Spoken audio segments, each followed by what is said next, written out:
No, thanks. We have plenty at the house. You like the hat right now because that is, but like her, you know, like as a like. I know I saw them. Like the socks, up worn out. To the point where I don't have them anymore. Sure, I can't wear sure. them. Yeah. So do you think? Yeah. You do? I don't think Oh, well, I mean, no one's perfect. no. Honestly, like, what do you?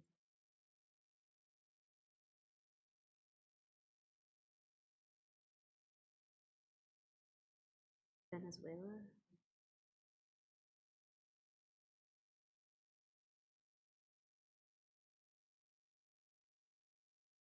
I would say I like this stuff. Really? I do. I think he.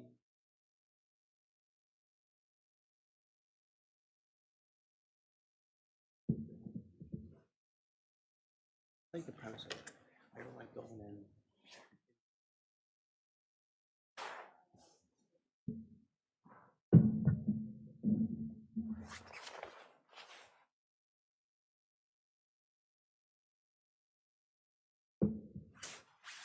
I don't even know.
How are ya?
started calling. Okay, so I everybody's have, in I the have room. not, Yeah. I have not got through my. John has a meeting tonight. Yes, he's gonna be a little late. He's gonna be late. Yes. Okay, that's good, because tonight we really, Don't have anything. we're not gonna get to anything that we need to until late anyway. Okay, Oh, so okay. remember that, suddenly. That's like. Uh-huh.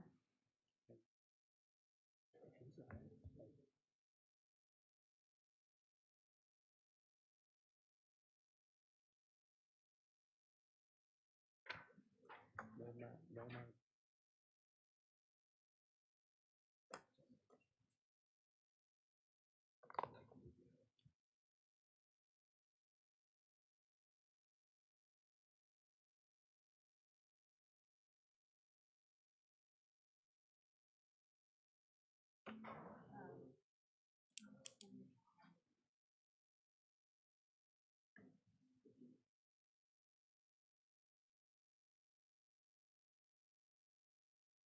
How are you? Good, how are you? Good. Do I need to sign these? Where do I sign?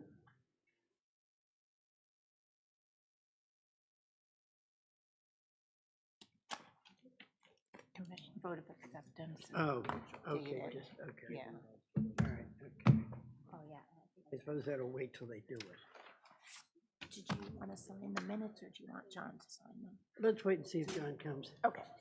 I'll leave them. Yeah, okay. Let's see if he comes, then. You're like, what's this? But I would say I do like the idea of running. For the opening of. And, Oh, sure, yeah. John's running a little late. I knew that, yeah, Yeah, I forgot yeah. about that, That's so, why. yeah, I mean, I remember when I got here, but that's fine, we'll just do the 4 continuances They're not and then go. super right. strict. You have to play your base. I know the fraternity. Oh, on the, On those Dan- two.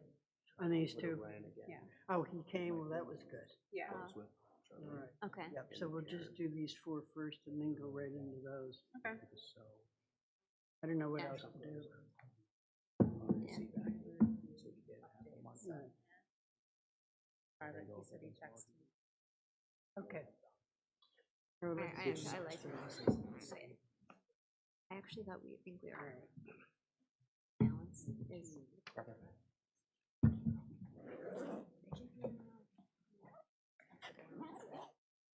Doing. Good. How are you doing? Good. Just, I'm sure. I'm not.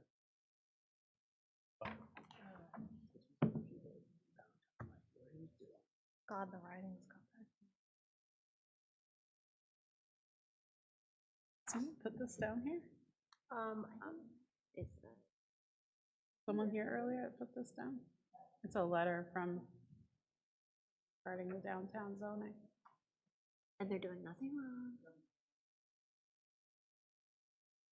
Oh, okay. That, Okay, that, okay, great. Thank you. some of the stuff that's happening in this family. Remind me to give it to you for the record. I quit getting into the goal 9 or 10 or whatever. So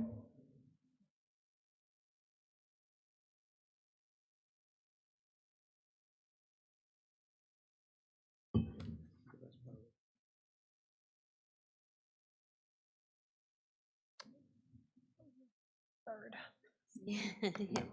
Yeah, It's close. I know. Anything goes, really. Put in January and still, That's why I can't. Oh, Yeah, like what we did. those.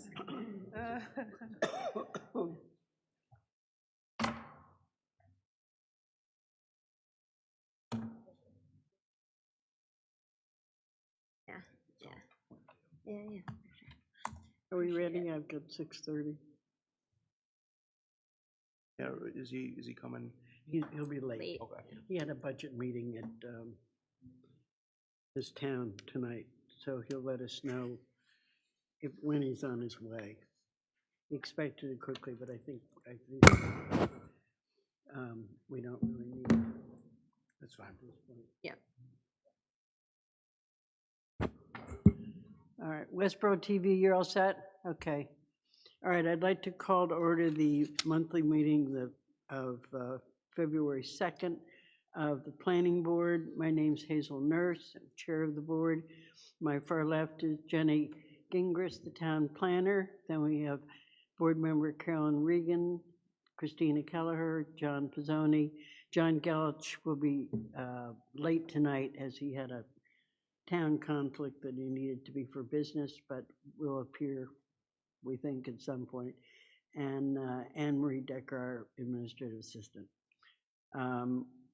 Please, I'd like to remind everyone that this meeting is televised by Westborough TV and can be watched either simultaneously or they have a replay on it. I'm going to start the meeting tonight. We've got a fairly short meeting because the matters before us are, we have continuances on 4 matters. The first one is 50 Flanders Road, where there's been a request for a continuance until the March 3rd meeting. This is a matter that's been before us for a number of months and years, and I think that at our next meeting, I did have Jenny speak to the applicant, as there does come a point where we may request that he withdraw and resubmit, just because of the length of time that has come through on this application. But based on this at the moment, I assume what's happened is they have not finished reviewing the peer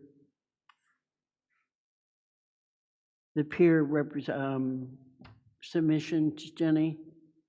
Is that the reason they're asking for a further continuance?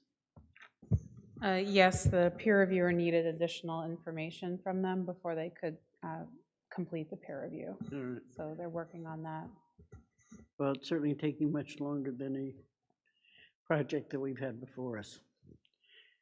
But based on this, could I have a motion to grant a continuance until March 3rd, 2026 for property located at 50 Flanders Road? So moved. Is there a second? Second.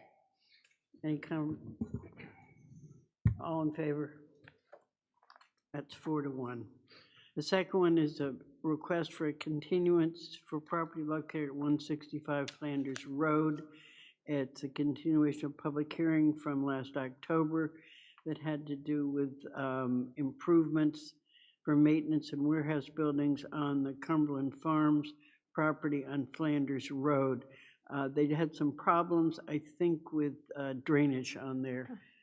And so there'd been a holdup on this. Is this correct, Jenny? Yes, this is under peer review as well, so there's some stormwater issues they're working out. Because it backs right up to Cedar Swamp. I believe so, yes. Yeah. All right, if I could have a motion to Can I ask- continue the matter. Can I just ask a question? Sure. How come they're continuing it till April? I believe they need to do additional testing, soil testing and things like that. So they had to have more time to be able to get the results back. Thank you, John. Could I have a motion to continue this matter till April 7th? So moved. Is there a second? Second. Any comments? If not, all in favor? All right. The next matter is a continuance request by Postponed Realty for the properties located at 171 Milk Street and 223 Turnpike Road and 222 Turnpike Road. I know that they are still dealing with some questions with engineering and with peer review. So they have requested a continuation to work on these matters until March 3rd. Is that correct, Jenny? Yes, exactly. So we did get the peer review comments back, and they're just working through a couple of them with the engineering department before they submit the final plans. So we should be ready by March 3rd. Okay. I mean, as you all remember, we did go over a draft decision last week, but at our last meeting, but I do know there were some questions which had arisen since then from the peer review that needed to be handled so that any conditions could be added to any decision that we made on this project. All right, if there are no other questions on this, if I could have a motion to continue this matter to our March 3rd meeting. So moved. Is there a second? Second? All in favor? Thank you, it's 4-1. Final matter is 44 and 46 Libby Lane, which is a request for the modification to open space, actually setbacks. They came in and requested from us a setback decrease from 30 to 20 feet in the front of the property. At the same time, they're also asking for a variance on the side lot line for narrower there to increase the size of the property, increase the size of the building that is going on there. They came before the Zoning Board of Appeals again last night, and we received a letter this morning, or a note this morning from Justin Lundgren, the chairman of the ZBA, saying that they did not have any member of the applicant there at their meeting last night, so there was no way to ask any questions on that. And secondly, that they were still waiting for an opinion from us as a planning board as to how we felt about these changes. Now, I don't know if anybody's had a chance to go up and look at that property. It was staked. And I know it's kind of hard to see because of the weather and the snowbank there. But one of the things that had concerned me on this was the fact that the plan on which they're working, they have not presented to us a plan showing the effects of a change in the building which they are looking to construct on this property, and whether the change that they're making, how that will affect drainage, for example, or anything else on that property. I, quite frankly, feel strongly that they need to present a plan to us. At this point, all we're looking at, the approvals we had were on a certain placement of the building and a certain size. Now they've changed everything, but they haven't given us a new plan. So we have no idea about what this plan may affect on, there are 2 lots there, affect on the surrounding properties by these decreases they're asking for. So I think Jenny has requested them to give us a plan on that before we can make a decision on the front yard setback, because it really impacts the side yard setback at the same time, which they're asking for a variance for the ZBA. So both of these things are kind of intertwined at the moment. So are they going to provide that plan? They've been requested to provide a plan. Will that plan include, or I guess, is it just, what's the plan now? Is it just the new, like, plot plan, or will they also have engineering? That's kind of the question that I have, like, in terms of, just because of that space, if you make the house bigger, similar to your drainage concern, what does that do for safety of those lots, just given the placement? Jenny? Yeah, I mean, for this requirement, I wouldn't expect them to go into a full depth engineered plan because they need to know if they will get approval first. Sure. But I think the board could condition it that if they approved it, they have to provide XYZ because they have to make sure it works with the stormwater permit and all of that. So there's definitely a lot more to it, and they need to provide those answers on what they can do and what they can provide the board. And I think it's also review. There are 2 letters which I think I know Jenny emailed to you, which were October responses, both by Concom and the engineering department on this project, and the request for changes in the size of the buildings which they are now looking to put forth on there. you'll notice they're much wider than any of the other properties, any of the other houses which have already been constructed on those particular lots. And the reason. Why that, do we know why that is? Because I Yeah, thought they it's- said they needed to build them bigger to fit in. What they've done is the houses which are there, which are existing, Yeah, the garage is underneath the house. okay. This project for these two lots is to put, in other words, to increase the buildable space, livable space within the house. They have taken the garage out and put it alongside. This is the reason that the length or the width of the house is so much longer than the existing houses which are already on the various properties which have been built. So that's all I could figure looking at the difference between them. They've gone from, I think it's 57 feet width to an 86 feet width, which covers almost the entire front of a property, or the width of the properties.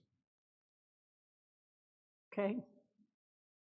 All right, if I could have a motion to continue this matter until they're looking for. February 17th. February 17th. So moved. Is there a second? Second? All in favor? Thank you, that's 4-0. All right, we will move on to the public hearings, of which we have 2 this evening. I will open the first one, which is on signs. This is for the proposed zoning article entitled to amend the zoning bylaw, section 8.2F, off-premises signs. This public hearing is being held in accordance with Massachusetts General Laws, Chapter 40A, Section 5. The purpose of tonight's hearing is to receive public comment on proposed amendments related to off-premises signs, commonly referred to as billboards. This article will appear on the warrant for the March 21st, 2026 annual town meeting. Copies of the proposed article and related materials are available on the town's website, and in the planning board office at the Forbes Municipal Building during regular business hours. I'll ask the planning staff to summarize the proposed amendment, and then we will open this for questions from the board and any public comment. I believe we have someone here from the company that is proposing this for signs. Is that correct? Yes, and Hazel, I'm actually going to give part of the presentation Okay. and then defer to Amanda and Jim with Outfront to Okay. give. Yeah, and you were at the town meeting, at the Board of Select meeting that discussed this? Yes. So perhaps you can give us some feedback on that also. Yeah, sure. So I did give a presentation to the select board last week on Tuesday, and they did have some feedback. They wanted to see more information about the lighting, and they wanted to know some more information about the difference between this bylaw and the article that came before town meeting in, I believe, 2022. So we did explain a little bit about the differences, and then Amanda and Jim sent over some lighting specs and some studies that were done about lighting, which I did forward to the board. I uploaded to the website as well so the public can see it. And then really for the differences, the biggest difference I would say is the previous article covered more area. It was also about changing the existing non-conforming billboards along Route 9 to be able to become digital, but this bylaw is only for billboards that would be located on 495 or 90. So it's not even referencing Route 9 at all. You also said the distance in billboards? Yeah, Amanda and Jim can explain a little bit more about that with the federal regulations too, and how that works. But I'll let them introduce themselves before I start. So who's going first? Well, I'm going to have them introduce themselves, and then Okay. I'll go through the presentation. Fine, if you could introduce yourself for the record. Sure. Amanda Guanello, Outfront Media. Jim McGrail, counsel for Outfront Media. Thank you. Thank you. All right, Jenny? So the purpose of this article is to establish a local framework for off-premise digital billboards. As we've discussed, state and federal law already regulate these signs heavily, but without local zoning, the town has limited control. Why we're doing this now, we've had some recent industry interest along the highway corridors, which made it important for us to define some clear rules through a bylaw. So we're approaching this as a change to the bylaw in section 8.2 under the existing sign bylaws. Essentially, digital billboards would only be allowed by special permit and only with a development agreement that secures the public benefit, and only for locations on I-495 and I-90. So again, the bylaw proposes they would only be allowed on commercial or industrial property directly abutting I-90 and I-495, and only in full compliance with state regulations, which Amanda and Jim will go over on the next slide. The intent would be to strictly limit them to these highway-oriented locations. And then a lot of the core rules that we included in the bylaw already come with the state and federal law. And this article does not replace those rules. It simply is adding a local layer so that the town can decide whether the proposal is appropriate and what community benefits should be required through a special permit. So I'll hand it over to Amanda and Jim to talk about the state and federal regulations. Okay, yeah, so there are a laundry list of federal and state regulations, not only for the safety of the billboards, but it also controls the amount of billboards that you would see in a given area. A billboard cannot be within 500 feet of a ramp. It cannot be in an area zoned residential, must be commercial or industrial. It cannot be within 1,000 feet of another digital billboard. It can't be 300 feet from a state or public park. Cannot emit any sound. It also, this is a bigger one, I should have moved this up, it needs to be within 500 feet of at least 2 businesses.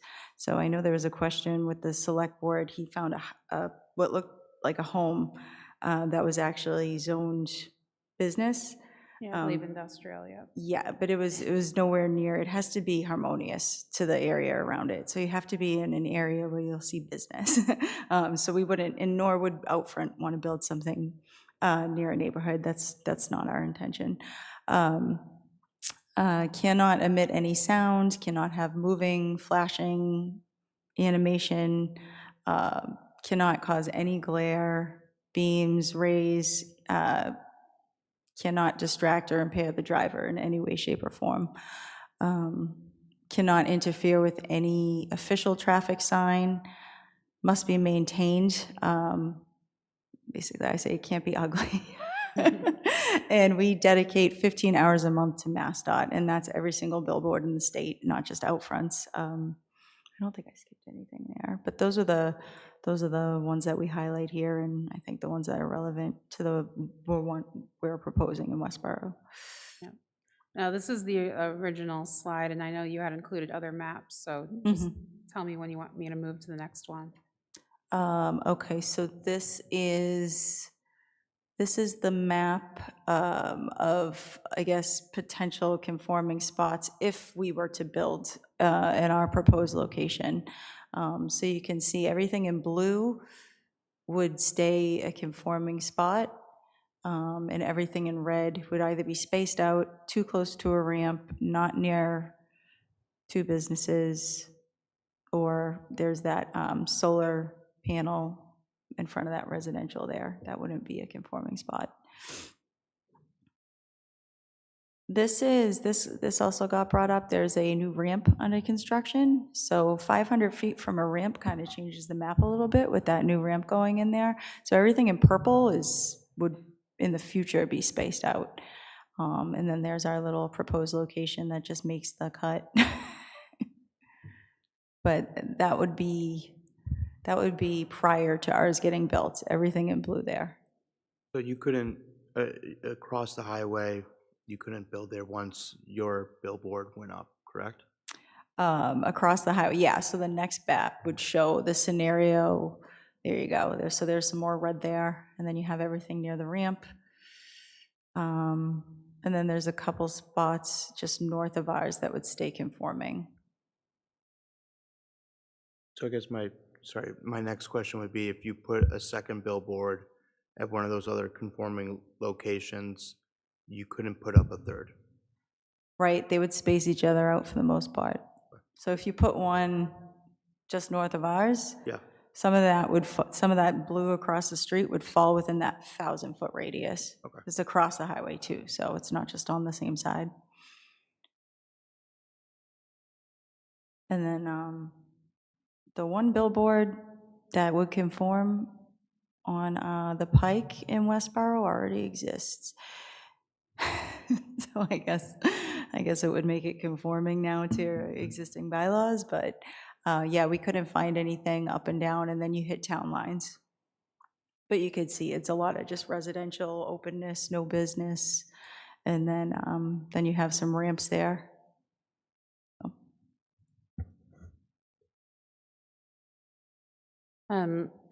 So taking into consideration the state and federal requirements and looking at what was previously discussed at the town meeting and planning board meetings in 2022, we're proposing the same size, height, and spacing requirements. So the maximum size would be 680 square feet per sign face. There would be a 75-foot height limit measured from the roadway elevation to the top of the sign, and then a minimum spacing of 1,000 feet from other digital billboards or other billboards on both sides of the roadway. Is that essentially the same size as the one from Cumberland Farms and the Cumberland Farms property? That's a 14 by 48, yeah. That's about the same size? Yeah, those are Right. very standard, yeah. This wouldn't be a by right process. We're proposing that it would be allowed through a planning board special permit, so you could review it against the criteria in section 2.3 for special permits, along with some other findings that would need to be made that are in the proposed article. The select board would also need to negotiate a development agreement to secure the public benefit and mitigation. And then the building commissioner would issue a permit only after all of the approvals are in place. So for the special permit criteria, the zoning is written so that the planning board must make findings that the proposal creates no safety hazards, no nuisances, no visual harm, and no adverse impacts on surrounding properties. And then if those standards are not met, the board has the clear authority to deny the permit. The bylaw also includes a requirement that every approval must include a development agreement with the select board. That agreement can include monetary compensation, community messaging time, emergency communications, restrictions on certain advertising, and then the annual mitigation payments. So this ensures that if billboards are allowed in the zoning, it says that the town will receive a direct and ongoing public benefit. And I'll hand it back over to Amanda and Jim to talk about the development agreement in more detail. Go ahead. You're on a roll. Yeah. So basically, we would negotiate an agreement with the town where, they get a share in the space. We say 15 hours a month, but I think, Jim maybe mentioned before when, emergency or fire, police, we put those up. And of course, this billboard, like all of our billboards, would be enrolled into the Amber Alert program. So that would take precedent over ads running when those messages need to run. We would do the restriction on cannabis. We have this in other towns, so that's not an issue. Annual mitigation fee that Jenny just mentioned. We also can offer the first 5 years upfront for those mitigation fees if there's a stronger need for something like that. And then after the 5 years, we would resume those annual payments. And the town can determine which department we maintain that agreement with and who receives the payments and, I guess, what programs they allotted to. So just to sum it up, and then we'll ask for questions, but the article's written so that it preserves the local control, requires the public benefit, applies the safety and spacing standards, supports emergency communications, and then provides that strong enforcement tool through the building department. So I'm happy to answer any questions, or I'm sure Amanda and Jim can answer questions as well. All right, are there any questions from any board members? Caroline? What is usually the life of these billboards? The life of them, well, in Massachusetts, if you can get a billboard, probably forever. Yeah. Yeah. Yeah, no, they're beneficial, and we partner with 45 cities and towns where we have just over 80 billboards, and it's been great partnerships throughout the whole state. So nobody tells us, nobody kicks us out. That's great. So, Thank you. yeah. And just to add to it, obviously it's a different kind of technology than a traditional billboard, which, for a variety of reasons could be very unsightly at times. This is a different type of dynamic. It's state-of-the-art technology, and it's constantly evolving. Could you speak into the microphone? I'm sorry. Yeah. So the technology is constantly evolving, which gives Upfront the ability to constantly evolve with the technology as well. So there are repairs and changes that can be made, but it's normally to the benefit of all parties involved, as opposed to, for 100 years, we basically had a very similar type of a billboard, a structure with somebody coming in and taking copy on and off over a monthly period, weekly period, sometimes on and off period, but a different type of dynamic here. Thank you. Thank you. So essentially, I guess, thinking about the discussions that come with discussing, and I'm sorry, how you deal with this with the Board of Select. In other words, the agreement between you and the Board of Select is really the thing that's going to be most important, I think, as to how these bulletin boards or billboards are controlled. And, we as a board hopefully will be able to have some input into that with the Board of Select, because I think,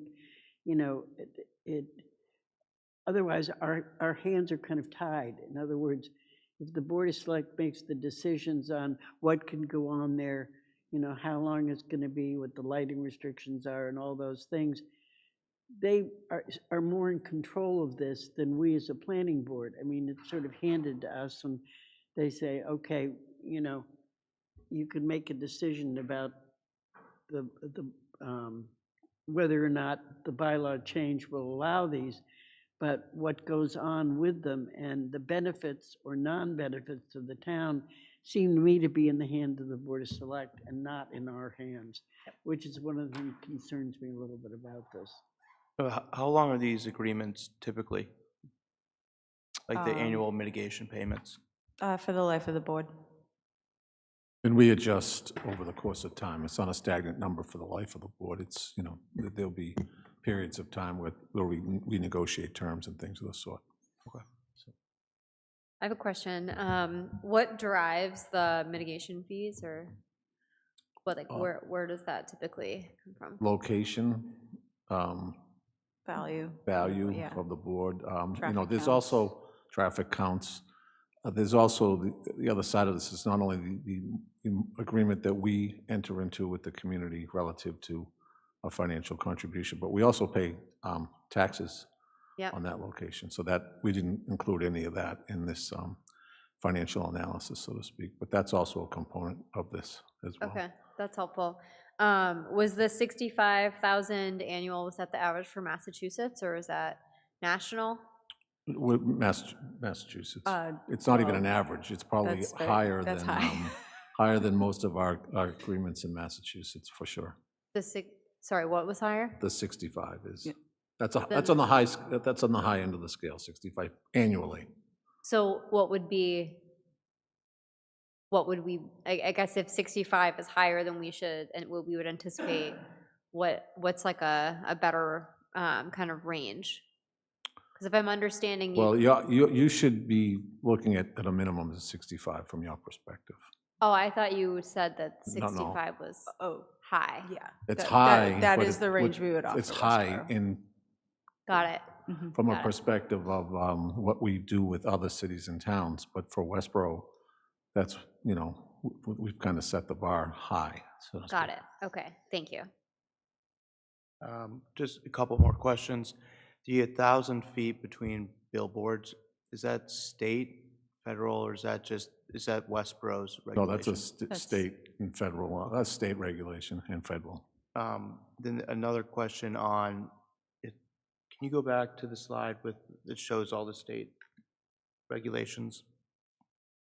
Yeah, so it said must be within 500 feet of at least 2 businesses. Mhm. Is that from where the billboard sits, or is that the property line? Billboard location, Yeah, the actual location. Okay. not the property line, Okay. billboard location. Wait, you just said, is it from the property line on which it sits or from the actual The mono, structure where of the the billboard? monopole, measured from the monopole in the ground. Okay. Yeah. I'm confused. Yeah. Is that from the Yeah, you monopole in the ground to the business or to the business property line? Oh, it's to the parking lot, To the business or property. parkway or parking lot, yeah. I was just thinking, like, if there was a property along the highway that was like deep into the woods, right? Yeah, so could they put one up there and it's not close to another business, but it's also like in the middle, Deep into the woods would be expensive because you'd need to build a road for access. So Yeah. I think you had an example of that on the map, but it's soon to be too close to a ramp. But yeah, Okay. if somebody wanted to invest that they could. Yeah, I don't, Very that's- costly. We want to be as close to the road as we possibly can. It's Yeah. not, we talked about this the last time, it's not about quantity of location, it's about quality of location. So Mhm. this is, the closer we are to the road, being in the woods doesn't help us, so to speak. Mhm. So, Thank you. Okay. John, I know you were at the Board of Select meeting on this. Yeah. If you could maybe fill us in a little bit on the comments they had, and any questions that you might have. I don't have any questions, and I believe the select board questions were similar to what this board had. Really just trying to figure out the mitigation agreement and the location, and can any other signs be placed anywhere else? Am I missing anything, Jenny? And asking about the lighting standards, but those are set regulations through the state and federal regulations, so those were sent over. Yeah, they brought up concerns about glare, and the applicants, don't know if I should call you applicants, you're not applying for anything, but talked about how the signs don't give off any glare. I don't think there was really anything else that I can remember. couple of the things, we did a little comparison between the town meeting, the article before town meeting 4 years ago, and was proposed to be this year. Some of the questions that were raised, and they were raised at the select board meeting as well, were that these boards don't help the local community from a perspective of businesses in the local community, that they primarily serve national firms and things of the sort. And some of the data we have is that 70% of the people that advertise in our boards are local mom and pop entities. Now, the digital dynamic has changed everything because of the multiple flips. So digital has allowed for local businesses to play in the game, whereas before they probably couldn't because they couldn't afford to, and that's why you'd have Toyota, for example, just dominating the landscape. But now it's a little different dynamic. So that's a different story to tell this time around than 4 years ago. 4 years ago, they talked about 6 locations. And I think with the information that we've provided, we're really only talking about maximum of 2. And the second one, Upfront has, been very deliberate about finding the right location. because again, it's about location and not about quantity. And this is the location that we have identified is the location. It's unlikely that another pole will go up here because one of them is just, it's kind of landlocked, and it would be the expense to create access to that particular location would probably make it cost prohibitive. So it's not a six board type, but that's a little scary to people. 6 new digital billboards going up in a community the size of Westborough. It's probably a 1 or 2 dynamic at the most, and most likely 1. And so the only other question revolved around safety, and FHWA has done a number of safety studies over the years, and we can provide executive. They're long. We talked about it with the select board and getting them that cut, but I don't think they probably recognize that we might be giving them 400-page documents, so we might provide some executive summaries to both the planning board and the select board so that you can see that data. But they measure distraction. It's no different than seeing a foliage on the side of the road, or something of the sort. That the impacts are negative, is what they've described it as, and it's constantly something that people are questioning. So they're constantly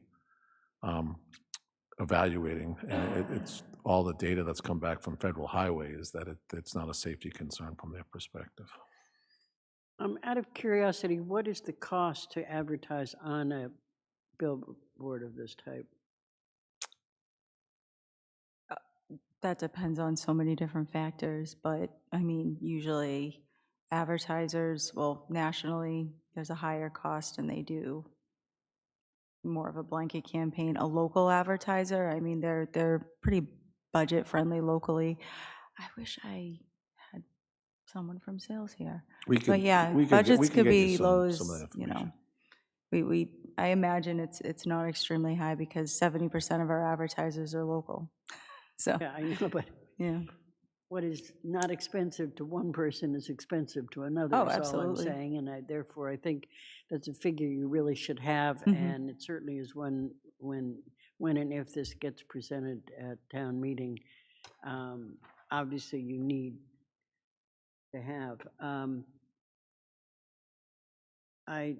John, did you have any other questions or comments? No question, but I do think we're going to continue this hearing. So one request I'd have for Jenny is, not that I don't trust you guys, can we just have town council confirm all of the federal regulations so that we can get in front of town meeting and say, yes, this is really the only places that these things can get located, and we can back it up with our own research to say what they're saying is true.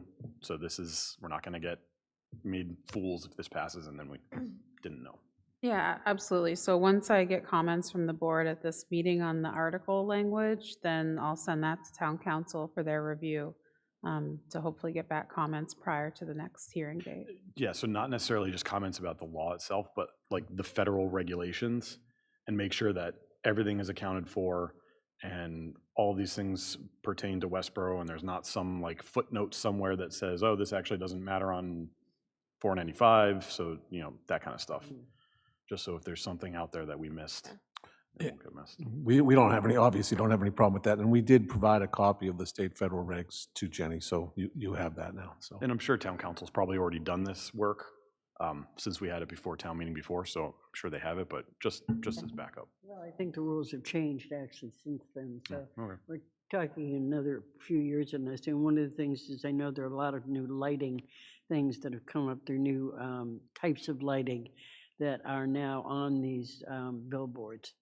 And I think obviously any negotiation the town would need to have with the applicant would be to keep up with any of the new with the new lighting regulations which have come through, because I understand there are quite a number at this particular time. John, I think you missed my discussion earlier about my concerns and the fact that the real controlling thing on this, or the controller of this, is the agreement between the applicant and the Board of Select, which really has nothing to do with us. And this concerns me because they really have the say-so um, hopefully they would come to us and ask us for opinion on things, but they don't have to, and it's really, they are the people that make the decision as to what goes into this agreement between the applicant and the town. Yeah, so if this passes, Something that bothers me. yeah, so if this passes at town meeting, then I think it's, our responsibility to attend those select board meetings and voice that concern and Yeah, make sure that and everything is done. That's a major correctly. concern I have. I think from Unless- from a process standpoint, similar to that, I struggle a little bit with approving the special permit before understanding what the mitigation looks like. I feel like that would be something I would want to see together. Do you agree, disagree? I disagree. Why do you disagree? The decision criteria for a special permit is, What it is. what it is the use, and if the use will be detrimental to the neighborhood or detrimental to the town. So if Or- I don't know what in that mitigation Or agreement. beneficial, so there's like the flip side of that. Will it be beneficial? Right, but I guess the question is, what in that mitigation agreement would change that equation for the planning board? So we're seeing like averages right now For costs? for for the it- for annual money, fees. right? But that's Yeah. not something that we can really account, because that's not, the sign itself, Yeah. whether it makes 65,000 a year or 55,000 a year, is not It's not- detrimental to the town or not detrimental to the town. It's the sign itself, not the agreement. Yeah, So what is it the says. sign distracting drivers Right. and therefore dangerous, then we need to mitigate that, or we can deny the special permit because of that.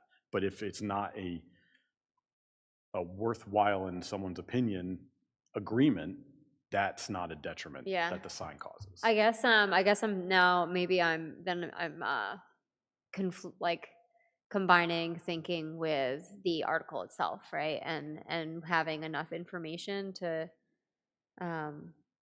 even just as a member of the town community, to like a resident, to be able to yay or nay.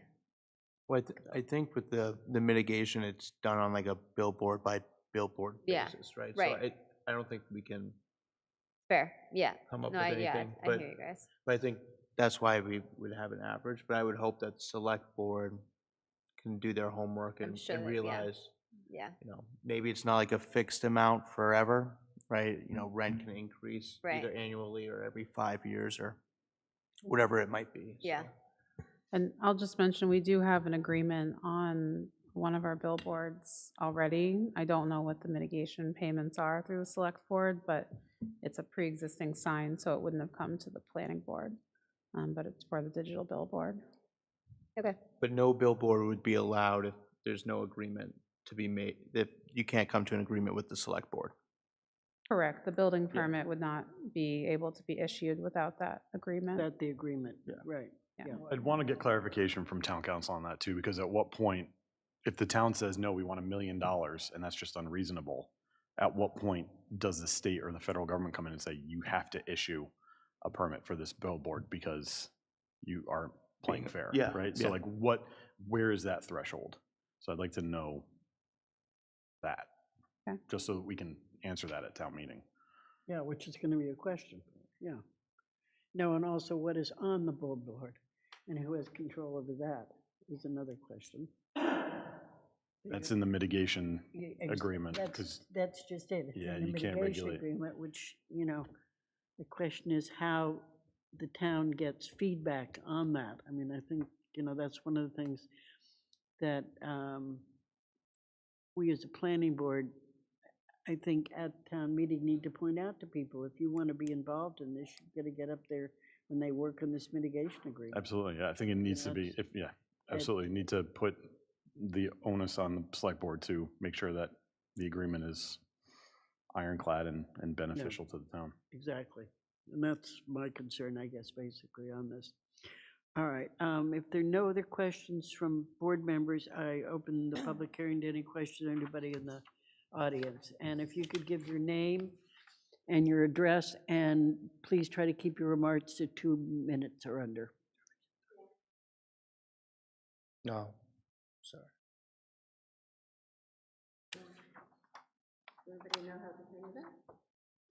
Jenny's gonna try. Do you want us to stay here? Yeah, Thank you. Janet Anderson, 7 Chauncey Street, Westborough. I just haven't heard anything about the environmental impacts of the potential billboards. I was wondering if these billboards would have to go through the Conservation Commission review and whether there would be any environmental impacts in terms of cutting down trees or paving natural areas to create access roads, or if maybe the view were blocked by trees, would the creators of the billboard have the right to cut down trees to create a view, and if anybody's considered environmental impacts. Thank you. Yeah, so I can answer. Yeah, go ahead. So if the billboard is on private property, they can effectively cut down, just like any other private property owner can cut down trees on their property. And this is on private property. Yeah, so it's on private property. And then if the billboard is within, if the footing is within conservation land, then Conservation Commission would have jurisdiction over it, absolutely. Yeah, because it would be considered a structure. right, or within the distance, right, to conservation. Right. Right. Yeah.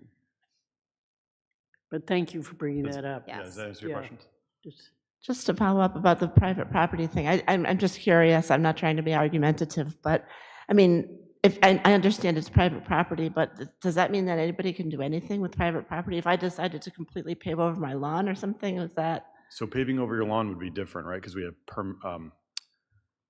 impervious surface coverage requirements. But if you had 1 billion trees on your property and you decide to cut all of them down, we don't have a law in town that says you can't do that. Okay, don't- so I don't know if of they any build an town. access road that's impervious, then that would need approval. An access road, depending on what it is, yes, may need subdivision approval. But yeah, if it's if you're cutting everything down and then paving it, that's one thing. If you're just cutting trees down, In order that's a for different thing. access, yeah. And I can just add to that we do have open space and impervious surface coverage requirements. So in the industrial zone, I believe the requirement is 60% open space. So if they did exceed that, then they would have to come for a variance or whatever approvals were needed for that. Is there anyone else in the audience who'd like to comment on this?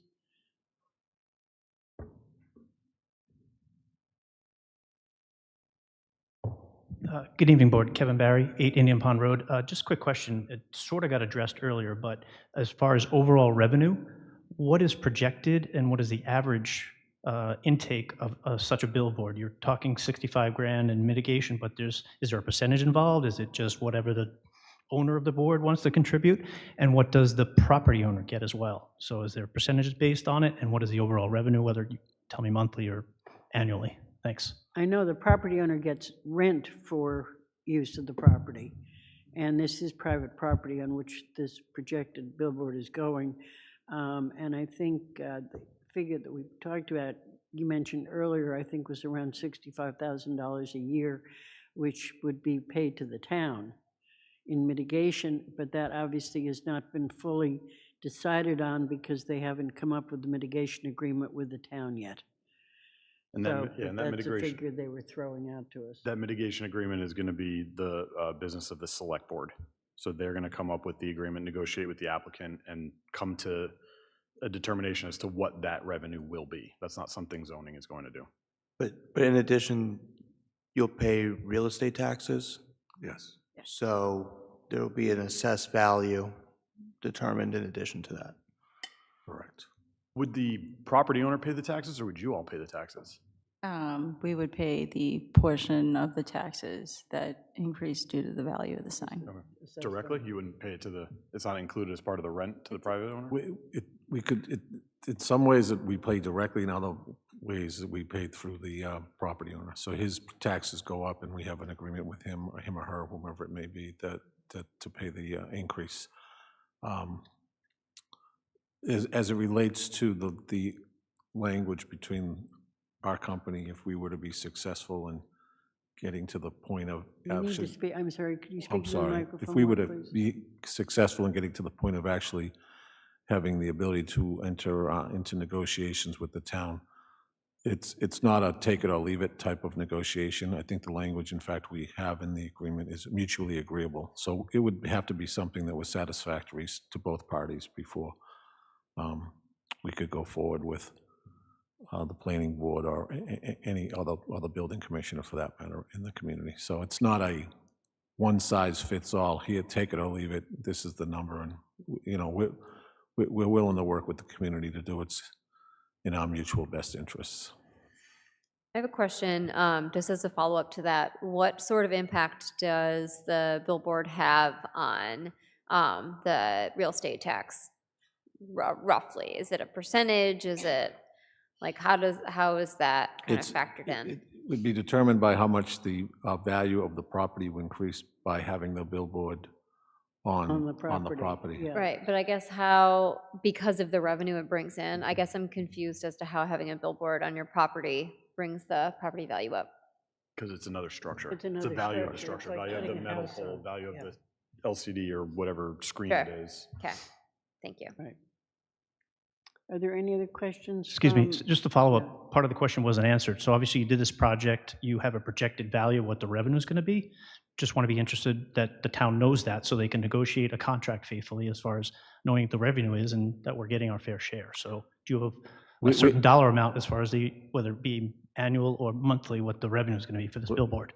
Not right now, but, you know, when we have those discussions with the town, you know, it'll be, like I said, mutually agreeable agreement, and they'll be able to ask, it's a negotiation at that point, and they'll be able to ask a lot of questions, but we don't In order to have, do a project, don't you have to have some sort of Wait a projected minute, value? wait a Through the minute. chair, through the chair. This is not a question that we can answer at this particular time.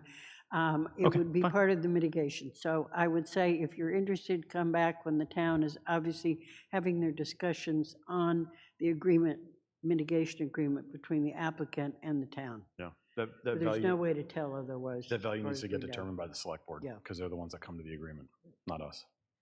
So the zoning requires a mitigation agreement to allow for the billboards. Right. But the mitigation agreement is entered into by the select board, not by the planning board. Understand it, but I'm just asking for Yeah, well, there's got to be an we- overall value of what this billboard's worth, This- right? Okay, this is a question that Yeah. cannot be answered at this particular time. Is there any other comments from anyone in the audience? Is there any comments from anyone on the board? Do we wish to continue Yes. public hearing at this time? I guess we- Yeah, I would ask if you can continue it, and also, we can do this at the next meeting if you all want to provide comments to me directly in between that on the wording of the article. But I just want to make sure that we go through that. Yes, okay, let's do it that way. I think, obviously, let's try to do it at the next meeting, only because we need to get these out of the way and into the warrant. John, I know you're not going to be here for the next one. Does that impact?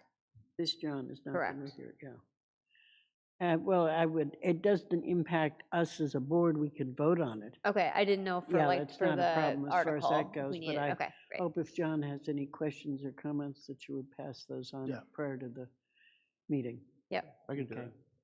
That's All fine. right, if I could have a motion to continue this hearing until our next meeting, which is the 17th of February. So moved. Second, All in favor?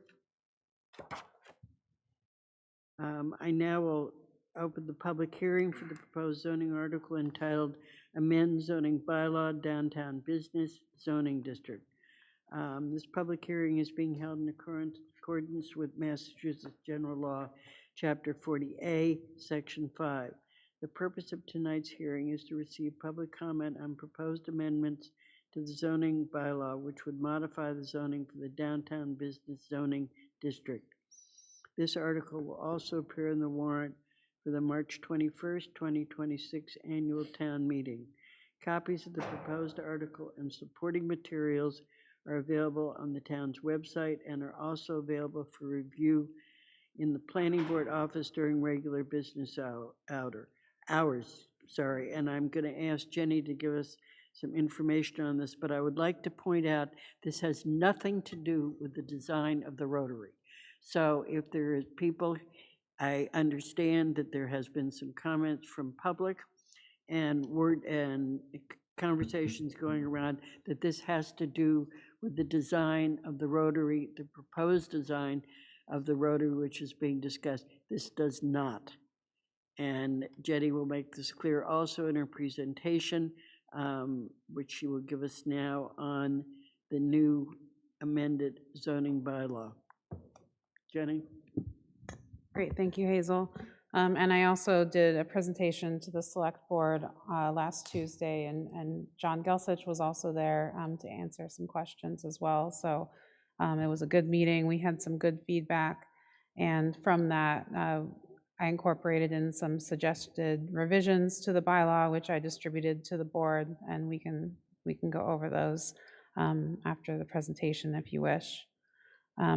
But this right now is Article 28, I believe. I just saw the newest draft of the warrant, and I believe we're now almost last at Article 28 for this one. So this bylaw, or this article, the purpose is to improve clarity, predictability, consistency with the adopted community plans, all while still maintaining the planning board and design review board oversight. So just for the public, going back to the purpose and vision for these changes, the zoning amendment directly implements policies already adopted by the town. In 2018, the strategic plan set a vision for a vibrant, inclusive, and fiscally responsible community. Then in 2021, the master plan identified downtown revitalization as a top priority and called for zoning that supports mixed-use development, walkability, and clarity. And then recently, in 2024, the downtown plan was created through extensive community engagement and identified zoning updates as a key implementation action. So this article is about turning those plans into zoning that actually works. So currently, the system is pretty complicated. So the downtown zone today heavily relies on the downtown planning overlay district. And you can see here, just to orient yourselves, and I'm sorry if you all probably know, but for the public, I'll use my pointer. The orange here is the existing downtown business district.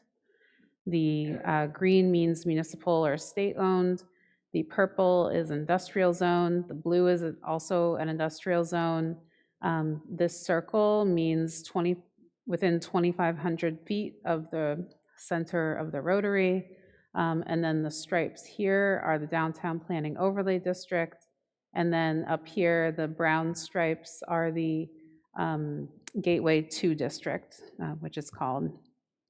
So in order for a lot to use the DPOD, or the Downtown Planning Overlay District, which allows more flexibility in the zoning and through a special permit from the planning board, they have to go to town meeting to request that zoning.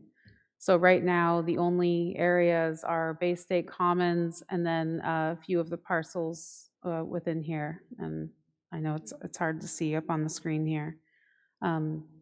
So once you go to town meeting, you get formally reclassified to use the overlay, then you have to go to the planning board for a special permit to be able to do your project. So this creates a lot of uncertainty for property owners, a lot of risk. It requires those additional town meeting actions, and overall creates barriers for reinvestment and redevelopment. Despite its intent, the DPOD has seen limited utilization over time. Aside from the Bay State Commons project, it has not resulted in significant redevelopment activity downtown. So this article is intended to remove those structural barriers and make the zoning framework more functional.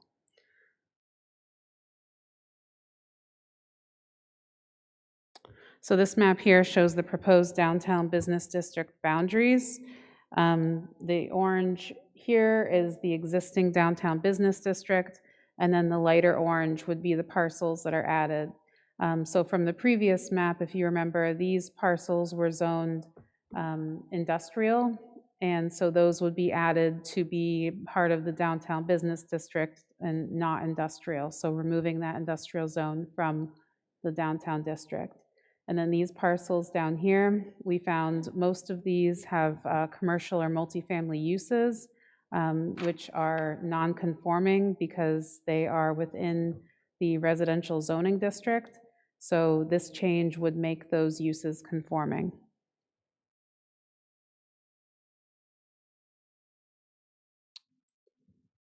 Jenny, just let me make one point. I think, Sorry, yes.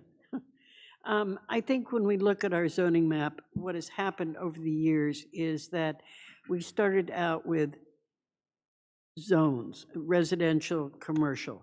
And then as the town grew and things changed, instead of looking at changing the zoning as it was, what this town seems to have done is put a new layer of zoning on top of things. So that one of the problems we have is that there are layers of zoning. So you had, originally it was commercial, then some became business, some became commercial business, so that you had all these layers of zoning. And this is what's caused the problems over the years, is that nobody has made an effort to go and look at these and see why we have these things, including the D-pod, for example, which was another zone that was layer that was put on the zoning. So the point of this is to kind of take these away, make this into one or two zonings, so you have residential and commercial, and be able to use those zones. Anybody who comes into town can say, if they want to do something, they're looking at one zone and say, this is the zone, you know, my property is in this zone, therefore I can do X in this zone. They don't have to look at 3 different overlays to try to figure this out. Yeah, absolutely. Jen. Do I need to finish? You said exactly it. Yes, and for this slide, talking about the uses, these uses, some of them are new additions to the definitions and to the use table, but they're not new in concept. Several of these uses would already be allowed right now under a catch-all category we have on our table of uses called other retail sales and services. So that approach requires applicants, staff, and boards to interpret whether a use will fit. So it creates a lot of uncertainty for, you know, businesses that want to come in. And then what this article does is make those uses explicit. So we have artisanal production, creative workspaces, farmers markets, outdoor cafe seating, parklets, all clearly listed so that it's clear what's allowed. And then by doing this, we're adding that clarity and predictability. Property owners and potential investors can see exactly what's allowed without having to guess how a use might be classified. So the proposed dimensional standards are the same as what exists in the overlay district that you just talked about, Hazel. So the existing downtown business district has certain dimensional requirements. The downtown planning overlay district has specific dimensional requirements. So instead of having those contradicting requirements, we're creating one requirement, and that would be those of the D-pod. So it doesn't allow buildings that are any taller or larger than what's already permitted under the overlay. And it's making the standards clearer and more predictable.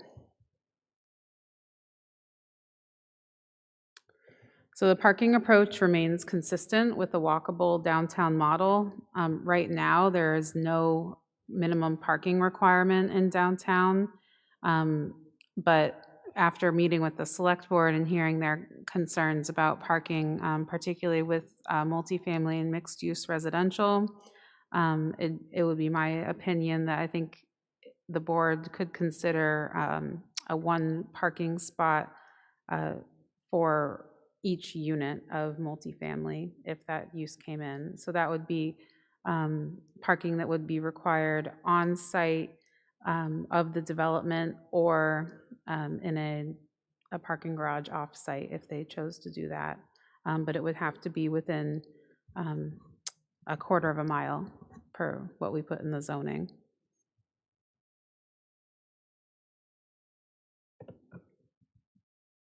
Another comment from the select board was about how non-conforming lots and buildings are treated in downtown. We have a lot of existing non-conforming lots. They're pre-existing non-conforming today, which means that they were created before there were zoning requirements.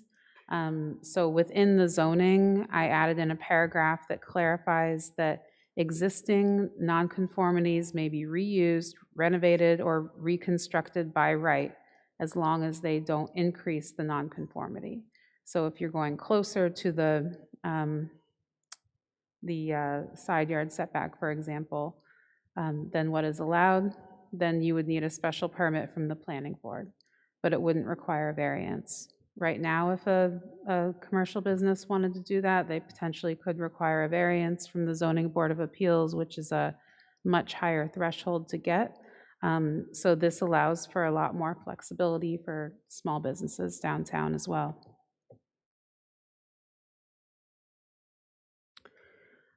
So the review and oversight would be the same mostly as it is now.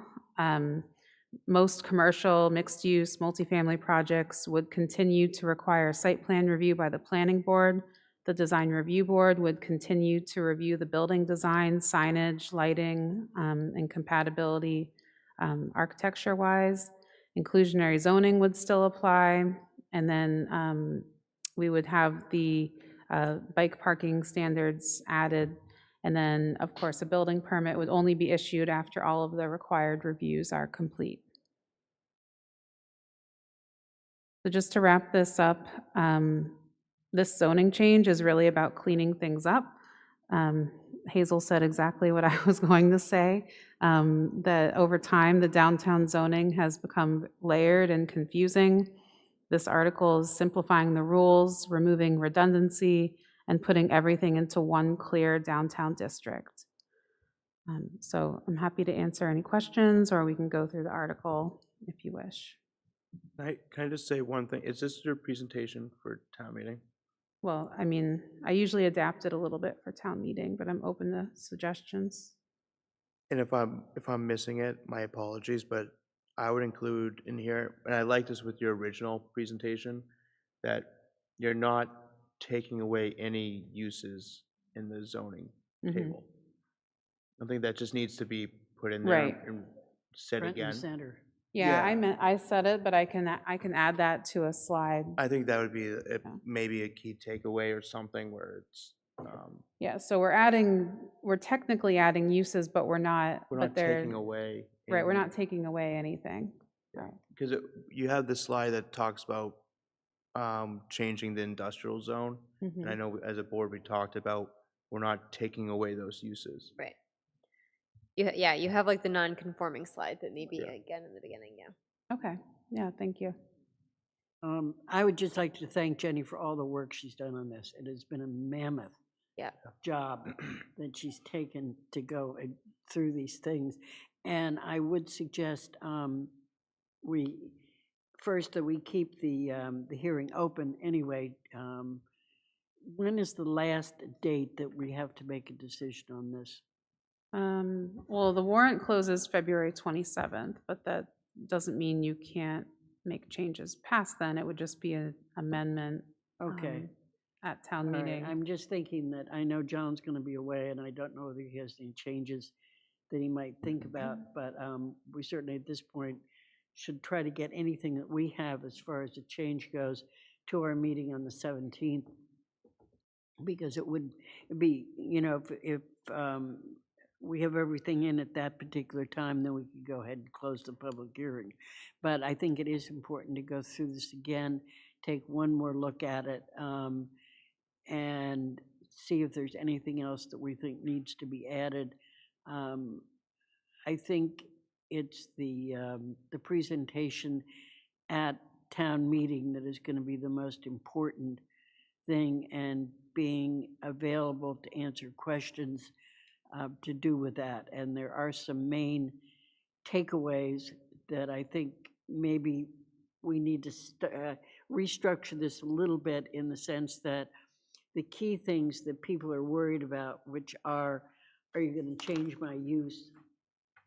You know, pre-existing, non-conforming. There are kind of some key things that maybe should be highlighted right at the beginning before you even begin your presentation. It could go as a slide even, as to, you know, questions, concerns the public has about a change of this type, and kind of outline what the major things are. So I guess I'd like the board to be thinking about what could go into something like that, so that right off the top, we've sort of showed the public, so we maybe allay some of the fears of the public right at the beginning, instead of waiting for these things to come up piece by piece. So that would just be a suggestion I have for that. And then I would ask for any other comments from the board at this particular time. I think you guys did a nice job. I watched the meeting where you both presented to the select board. I think you did a nice job trying to incorporate some of their feedback. I think the parking thing's fine. It makes sense. Do we have an issue with parking for multifamily? Not No, downtown. we did talk to a few developers Okay. and a couple of organizations, and multifamily developers particularly, especially the larger developments, aren't going to provide zero parking. Yeah. Because they want to rent out the apartments or sell the units or whatever. They're going to go by what the market needs are, and yeah, people are going to have a car. Yeah, I mean, I feel like a lot of us are closer to our apartment renting days than a lot of people in town. And you would search for an apartment that had a parking spot. And if you had a car and you needed a car, you didn't go to an apartment complex that didn't have parking. So to me, it's just reasonable that multifamily developers are going to make parking if there's no public transit options in the area. Otherwise, they're not going to rent out their apartments. But I'm also okay adding that parking requirement with a waiver from the planning board, so that it's not a special permit or it's not a variance, just to provide a little bit of that buffer for those who are concerned about parking. Any other questions from board members?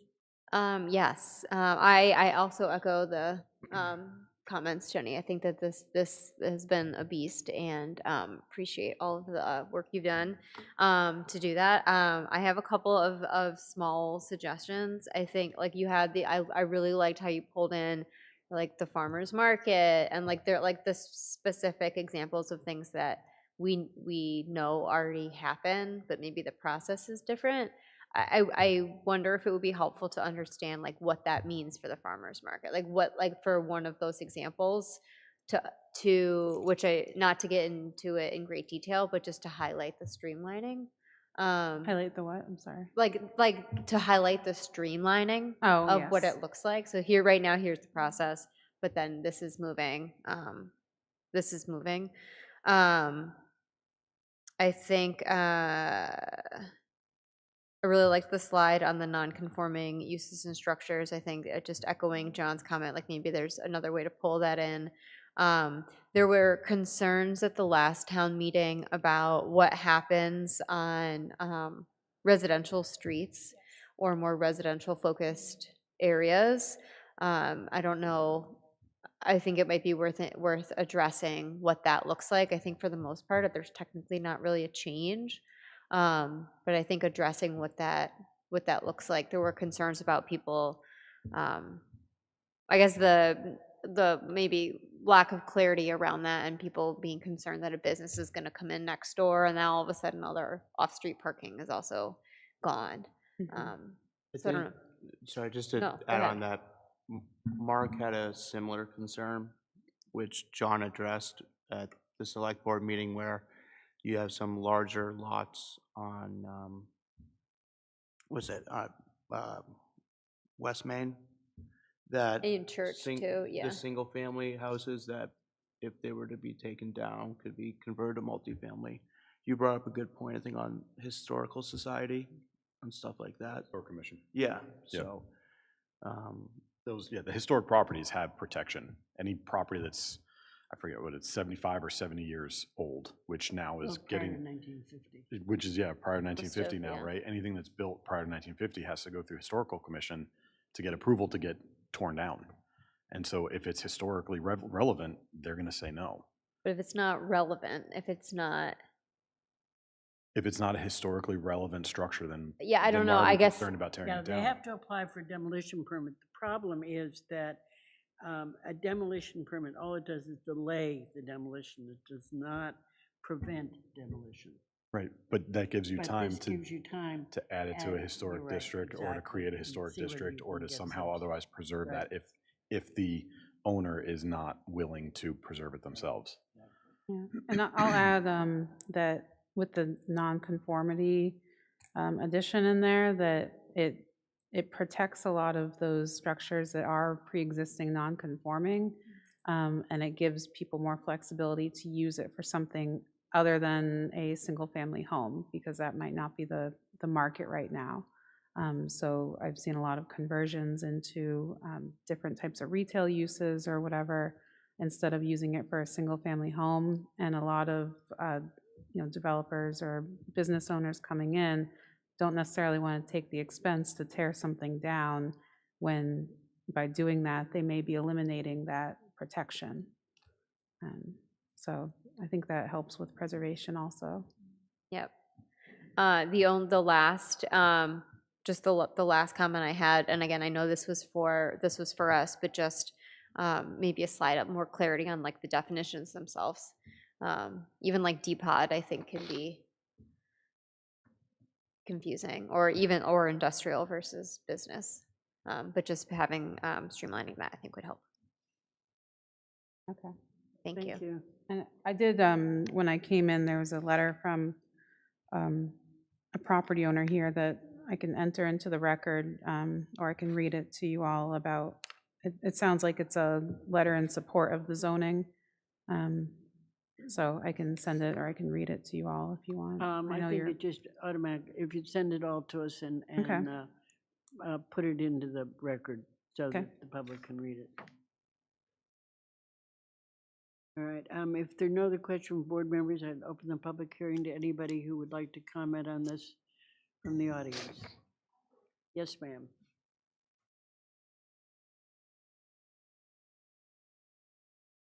That comes off.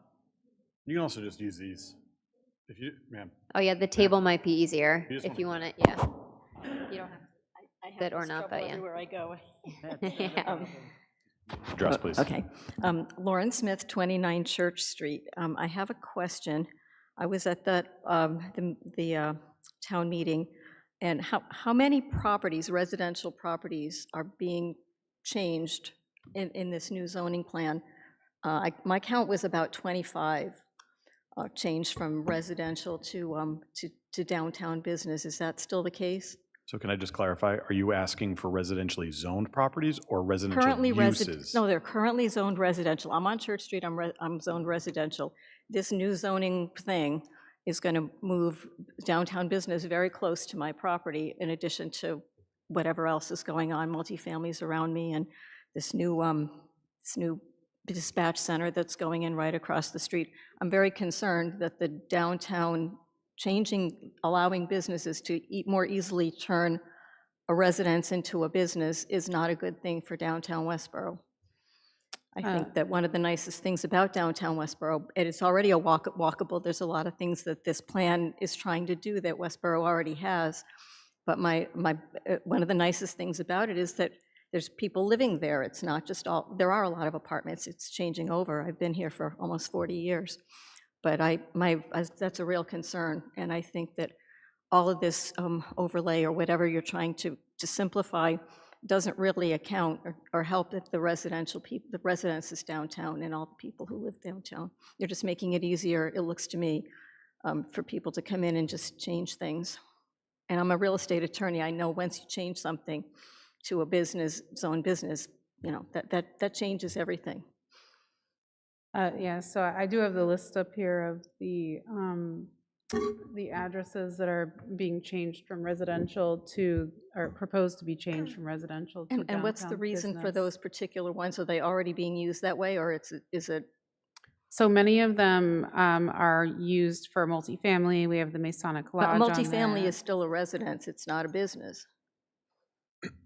That's correct. I mean, it's a use that's not allowed in that zone right now. So residential zone is single-family residential, which means only a single family is allowed by right. Mhm. So the current uses of those properties are, we have churches, we have multifamilies, Masonic Lodge, there's a boarding house. So we have had some interest from a couple of the churches to, you know, expand their zoning in case they wanted to add something to that lot, to have something else, or expand even, because right now, the church isn't allowed use, it's a protection under 40A, but if they ever wanted to do anything else, then they wouldn't be able to under that existing zone. And then there are a couple of single families in between there, and that use would still be allowed in the downtown business district, but it was just to keep it consistent with the zone so that you didn't skip over properties. Can you, Jenny, just for a question, can you run a business out of your home in a residential neighborhood today? Yes, within certain parameters, yes. If you had like, and what would be the example? What would be the parameters? There are people that run like an accounting business out of their home, things like that, mostly You could office have- uses. Office uses, okay. But this would help expand that if someone wanted to run an accounting business or a law firm out of their home. It would just expand the type of use they could have, but I mean, if it's a single-family residence, then, you know, they would probably have a home occupation rather than Yeah, a it's mixed used- use. Or and it's usually defined as a customary home occupation out. I mean, that's kind of the language that's normally used for something like that. And it includes things like professional office space. I mean, for example, someone's a counselor, lawyer, CPA, those kinds of things. We're not talking about a fast food restaurant or that kind of thing, but it's a customary home occupation. What they usually call it, from what I've seen generally when you talk about the use within a home. Yeah. But they're fairly strict about the kinds of things you can do. Yeah, this zoning won't change that, because that's home occupation is what you're talking about. Right. I think I know where you're going. That's kind of like, I think part of what we need to do is explain that it's not a fast food. Like, explain, I just pulled up 4.7, which talks more about the business district, or like BB. But I think having specific examples would be helpful so that people understand like what can and can't happen there. In the single residential zone or the downtown business? I think in downtown business. Yeah, any that are reflected here. Can I just ask a question? What business uses would you be fearful of coming Well, to come in I'm your not, neighborhood? it's not even the use, it's just changing the zoning to whatever is allowed. Right, but that's the uses. The So uses, changing the the- zoning the- changes the uses It allowed. absolutely, and then the sign requirements, paving, traffic in and out, if you, just everything. If you live in a residential neighborhood, you have an expectation, or at least an understanding somewhat of what's going to go into you shouldn't have to be fighting all the time to, you know, But fighting what are they going to what? do? They're allowed to do anything. But even if you have a home occupation, there are certain regulations and rules as far as traffic goes, parking. I mean, they're fairly strict about that kind of thing. Oh, You right, can't yeah, I looked into it hold on, before I hung I'm- up my own sign. I'm still trying to get to the point of my question. I'm trying to figure out what uses, because that's what this zoning is doing, right? It's Mhm. changing the uses. Right. What uses are you particularly fearful of coming into your neighborhood? I don't have a specific use. The change of zoning is enough to make Yeah. people. But the change of not- zoning is the change But of I- uses, right? So, I think getting back to some of the same concerns from town meeting, I don't think we're making it clear on like what that means. right, so So, but that's what I'm trying to get well, at, right? So I- hold on. That's what I'm trying to get at. So some of the uses that are now proposed to be allowed in the downtown business are restaurants, right, to expand that. Multifamily, which we saw from that list, there's already plenty of multifamily in the area that's not even zoned downtown business, so now it's going to be conforming. You could do flower shops, you could do a farmer's market, you could do whatever else. But you're not going to have like industrial uses. You're not going to have these uses that are going to be towering over your neighbors. And I'm against it. There's nothing that and you that's can how I'm- tell me there's nothing you can But I'm convince, you not- can't convince me changing I'm it. not trying to convince I know, you. well, I'm yeah, trying you to kind of are. understand what your concern is. And Trying just to to let you know, explain. I'm your neighbor. I live understand. at 50 Church Street. I know. So I'm in that same neighborhood. I know that. Okay? So I'm concerned as well. But I'm trying to say, if we're changing this zoning to allow for uses that are I think you have to move conducive your for mic. downtown uses, and we already live near downtown, what are we afraid of to come in? Because that's More what we're- traffic, hold on, more hold on, pavement. Hold on, I'm not done. That's what we can tailor this zoning to do, Mhm. to avoid those concerns. Okay. But if we can't enumerate what our concerns are, and we say, look, we don't want automotive uses, we don't want gas stations, we don't want those, then we can have something to work off of. Mhm. But if you say, I don't like change. No, it's that's not what very- I'm, But that's what you're saying. no, I'm saying it's a residence. I No, don't, but why you're should it saying- change no, from but residential? You literally said, I don't want the zoning change because it changes things. So if we're just saying we don't like change, that makes it very hard for us to say, okay, well then we want to do something that's acceptable. What but I if you're don't not like is giving- the R to the BB, residential to but what if business. But what if we change residential to allow these uses? Is it just as You wouldn't confusing do for that. residential There'd be business? the whole town would be up in Then arms we if you cha- did Then we that. change the residential district to be broken up and so that it's not all residential. So I'm just what- asking that the properties that are already residential, why change them? We've got plenty of zone business. And if you need to streamline the process or get rid of that overlay, then do that. But why add all these additional properties to it and make it, as of right, people who come into the neighborhood can just run a business there and there's nothing anybody can do about it because it's already allowed. I think that's fair feedback. That's my Which feedback. area are, I missed where where you live. You live on 29 Church Street? Okay, I've been there for almost 40 years. okay. The speed of traffic, I can tell you, I mean, that's another story, but I like it there. It's nice to be downtown. I like the walkability. My kids went all through the schools. It's nice to be downtown, and the character's changing a lot, and part of it is the businesses are expanding into the residences. Yeah. And I don't think that should be allowed as of right. So, But, I mean, it's a matter of opinion, I guess. so I think one of the things the board can look at in between now and the next hearing is just the areas that are being rezoned on the map that we're proposing to rezone. The areas that we're proposing to rezone are currently not conforming uses. There are 4 properties that are single-family residential. Mhm. 3 of them, if I remember correctly, are on West Main Street. Yeah, I have the map up right here. So they're along West Main Street, and then there are a few going down Church Street, but most of those are some type of commercial use or a church right now. I'm not trying to be argumentative. I'm pointing out that it is a change. It will, and once you change it, it doesn't change back. My neighbor next door took a 2-family home and made it into a 4-family home. It went from a 2-family to an apartment building. They paved all the way up to my fence. I had to put up a fence because there was so much traffic.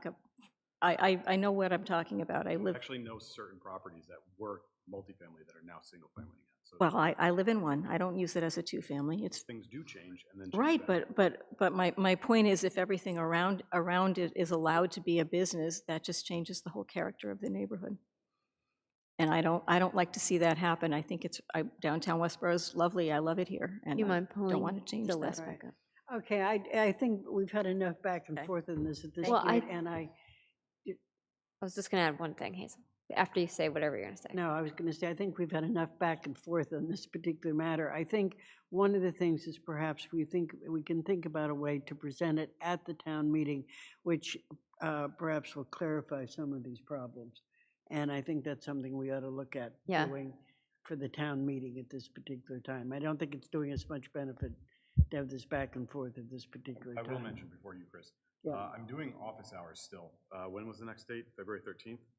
Yes. At the library. So if you'd like to come and talk to me about this, so we can have a one-on-one conversation, happy to talk to you about it. Yeah, I might do that. On the 13th at the library. Hours. 9 to 11? 9 to 11?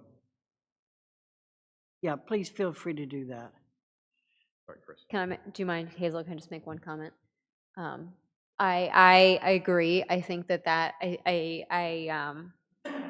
I know I will definitely think about like what is maybe a way we can better explain. I think you have a very valid point that most of these are not single family right now on the list. I think that's important. I also think it might warrant more of a zoom in on what this looks like and some specific examples of what the businesses could be.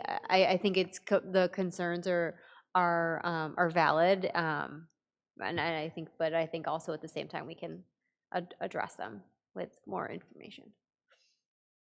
Okay, thank you. Is there anyone else from the audience who'd like to speak? I don't think that microphone is working. Did I already shut off? Yes. Janet, you can just use this one.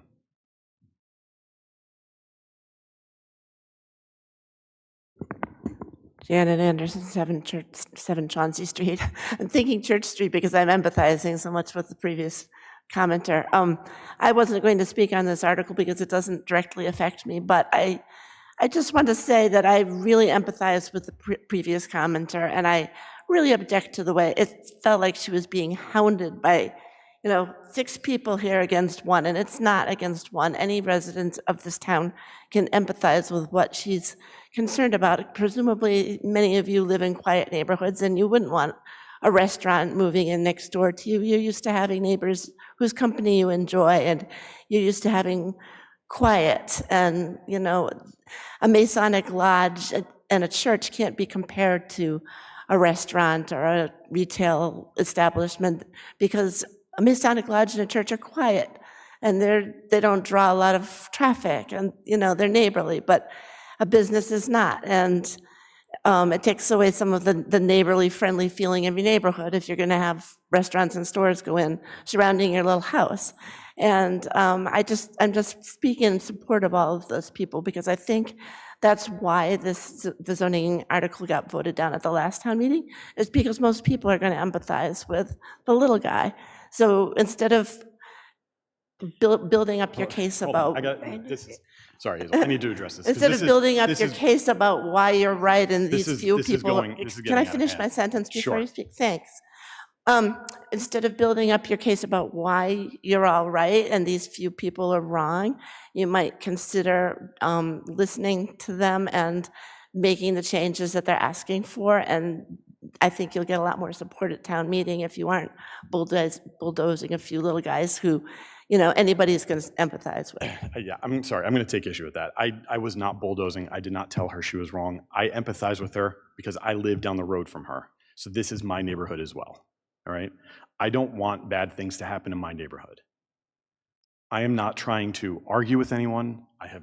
I've actually made myself more available to answer questions to the public so that we can get understanding on this, all right? We are not hounding her. I am trying to get an understanding. And I think if you remember what I asked, I said, I'm trying to understand what your actual concerns are so we can address them. If your concerns are change and change alone, that's very hard for the board to address. If your concern is with certain uses and certain commercial uses, then we can tailor the zoning to address those concerns. So I take issue with the way that was phrased, of we were hounding her and that we were ganging up on her and that I don't empathize with somebody who's my neighbor. Well, because maybe it that's was very unfair. your tendency to interrupt her. But anyway... Excuse me. Are you really interrupting me to tell me that I interrupt? Yes, to show you what it feels like, yeah. Thank you, Janet. Thank you very much.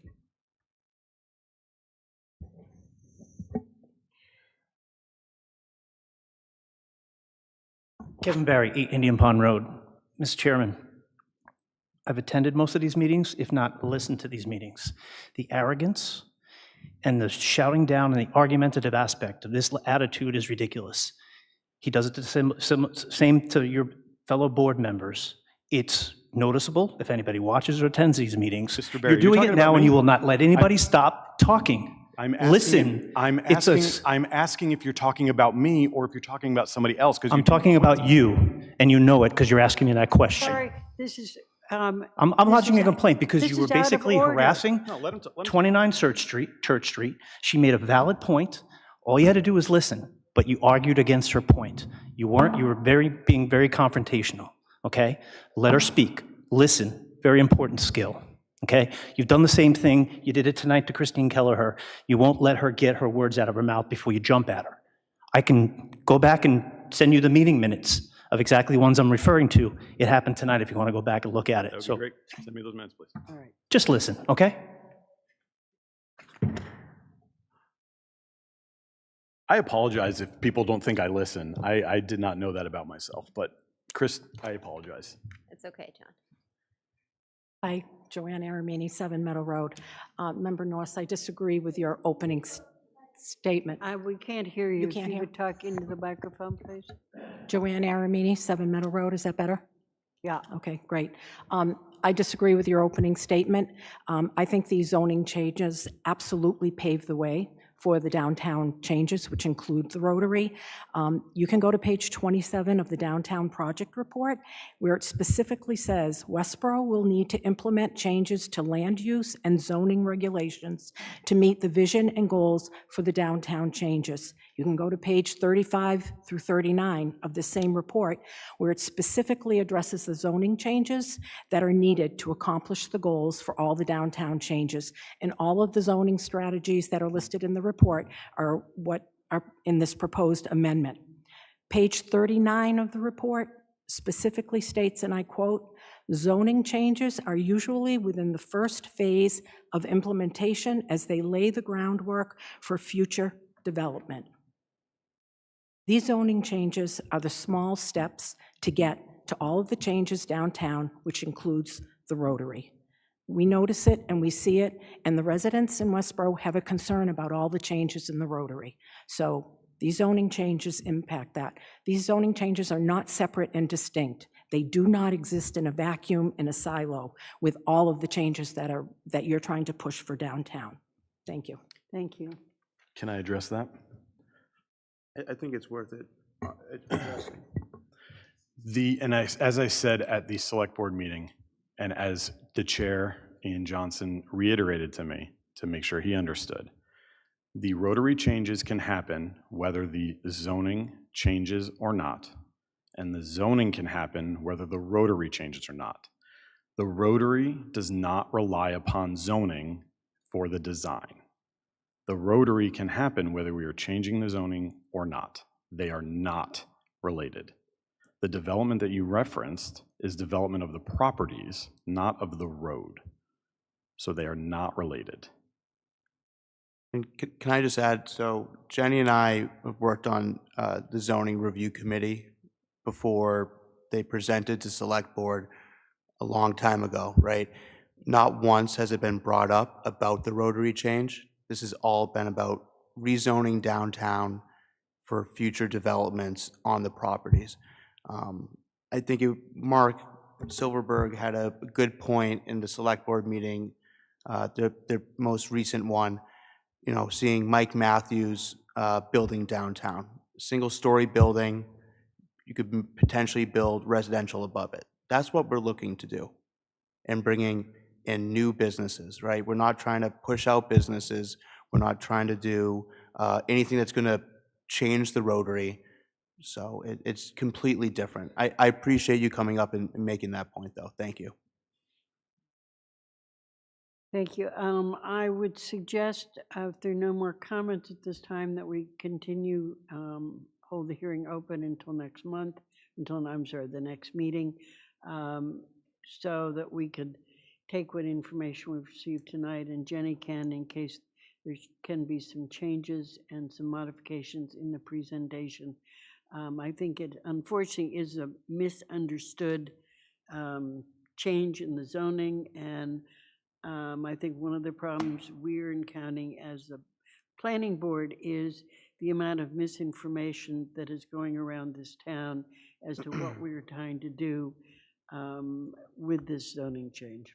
But I would, And that unfortunately combined with the new downtown area, people seem to have had trouble understanding that these are two separate things.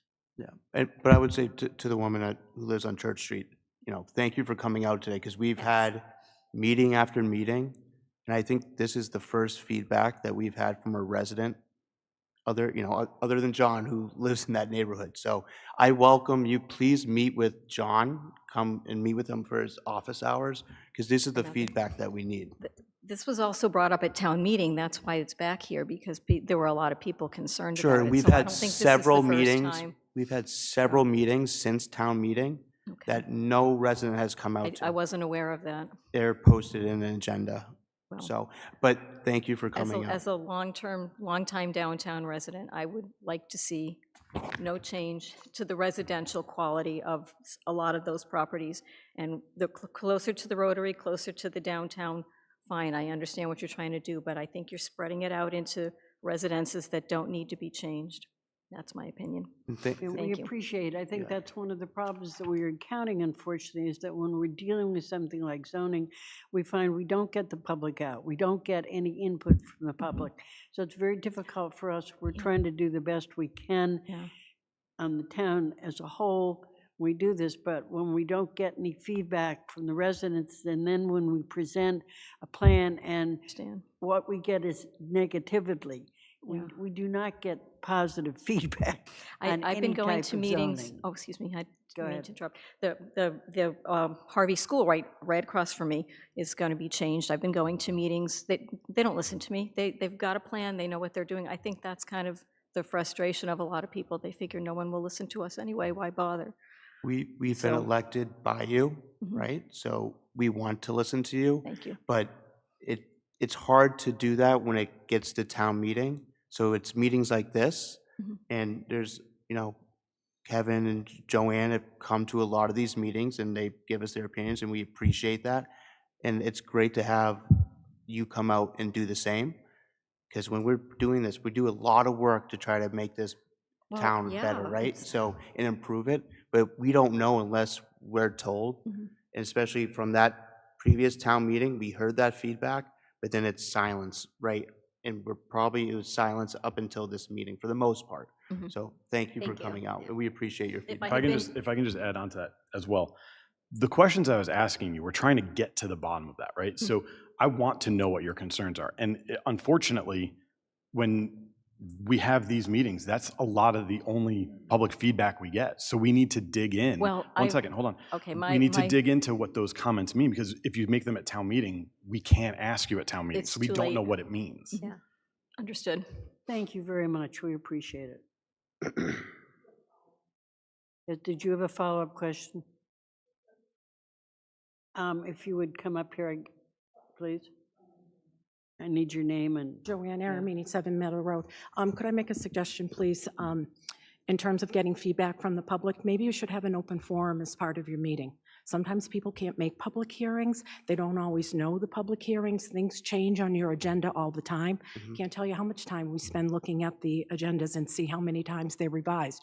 If you had an open forum and gave people a chance to bring up an issue, that would really go a long way to getting information. You don't have to have a discussion at that time. Just hearing the issue, letting people speak. Chair has the responsibility to decide whether to continue the conversation, or maybe it's important enough people are there that you can put it on the next agenda. It would go a long way. I just want to ask a question about that to Joanne, not to prolong the point, to prolong the discussion. With the open forums, my issue is a lot of people come into open forums and they expect an answer. And because it's not on the agenda, we can't legally talk about it. How do we get around that? How do we get around the people getting mad at us? So like say you bring something up, right? And we just sit silent. I've been We in can't town do a long anything about time, used to go to select board meetings, had open forum, a discussion was allowed. You can go to other towns, and they do have a discussion allowed for their open forum. Yes, they can. it. They do. I work in Hopkinton. You cannot They have. do in Northborough. Then And they they do it do another- illegally. You're not allowed to have that. No, Okay, okay, you- but you maybe can. All right, there's, I'm maybe, sorry, wait, okay, just it's a not for minute. her to solve. Joanne, Yeah. No, thank you. I'm not saying, I'm not saying it's for her to John, solve. okay. I'm asking the question. Okay, all right. Man, but it's the Okay. chair's responsibility to monitor that conversation. Okay, but, thank you, That's all. Joanne. Thank I you. appreciate that, and it is something we will look into. Thank you. All right, thank you. Could I have a motion then to continue the public hearing until the 17th of February? So moved. Second. Any more discussion? All in favor? All right. This public hearing will remain open until our next meeting, which is February 17th. All right,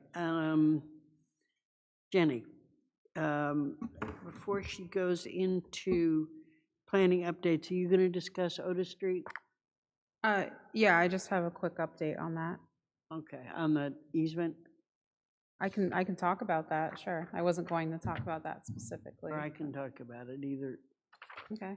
All right, So the Otis, go ahead. I'll update you on the Otis Then Street yeah, Improvement go ahead. Project. We are, the bids were opened, and so we're working on going through the bids now to award the bid to whatever contractor is chosen. So that should be happening over the next couple of weeks. We are working through the easements and gathering the easements, and we have most of them in place.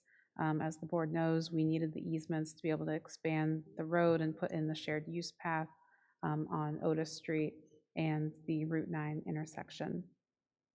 We are having an issue with one of the property owners, 66 Otis, Cold Harbor, and one of the conditions of his planning board decisions was that he provide an easement to the town for this purpose. And he's giving a little bit of pushback on that. And so the community development director requested that I ask the planning board if I can send him a letter explaining this condition, which we did already bring up, but explaining this condition and asking him if he can come to a meeting to the planning board to explain the reasoning behind not granting this easement. Well, it's a violation of his permit by failure to grant the easement. I mean, this was a condition of his approval. And I think that we as the planning board have a responsibility, since they're moving forward with this project and they're about to award the bid, they're trying to move forward. There is another landowner who I understand has not given an easement, which we are in discussions with. But the site plan approval on Cold Harbor required that they give an easement on this, and I would suggest that the planning board ask the owner of Cold Harbor to come to the planning board and explain to us why he's not moved forward with the easement at this time. Has he offered rationale? No. No. Is he just straight out refusing, or is he saying, or is he just being non-responsive? Refusing and now being non-responsive. And we did send, our councils have been working on it, our town council, and she sent, a letter describing the condition and things like that. But now it's to the point where he's technically in violation of the site plan review conditions.